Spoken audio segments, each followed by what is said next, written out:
ময়মনসিংহের মুক্তাগাছায় পবিত্র রমজান মাস উপলক্ষে সাবেক ছাত্রনেতা ও যুবদল নেতা মোহাম্মদ সাইদুর রহমান ফরাজির রোগ মুক্তি কামনায় বিশেষ দোয়া ও ইফতার মাহফিল অনুষ্ঠিত হয়েছে।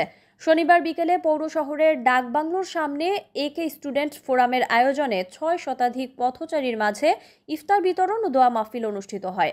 ইফতার বিতরণের পূর্বে অনুষ্ঠিত সংক্ষিপ্ত আলোচনা সভায় প্রধান অতিথি হিসেবে উপস্থিত ছিলেন পৌর বিএনপির সভাপতি ও সাবেক মেয়র মোহাম্মদ শহীদুল ইসলাম শহীদ। এ সময় বিশেষ অতিথি হিসেবে উপস্থিত ছিলেন উপজেলা ছাত্রদলের সদস্য সচিব মোহাম্মদ আসাদ ফরাজি, পৌর ছাত্রদলের আহ্বায়ক সাজ্জাদ হোসেন শাকিল, পৌর ছাত্রদলের যুগ্ম আহ্বায়ক সুলাইমান আহমেদ সহ আরো অনেকে।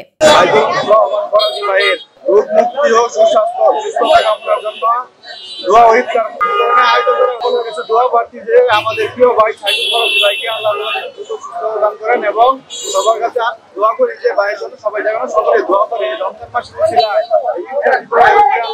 আমাদের প্রিয় ভাইকে আমাদের মাঝে সুস্থ দান করে। সাইদুর রহমান ফরাজি ভাই দীর্ঘদিন যাবৎ অসুস্থ অবস্থায় আছেন, তার রোগ মুক্তি এবং সুস্থতা কামনায় আজকের এই ইফতার বিতরণ মুক্তাগাছা উপজেলাবাসীর কাছে দোয়া প্রার্থী যেন আমাদের প্রিয় ভাই অতি তাড়াতাড়ি সুস্থ হয়ে আমাদের মাঝে ফিরে আসেন। আমাদের সকলের প্রিয়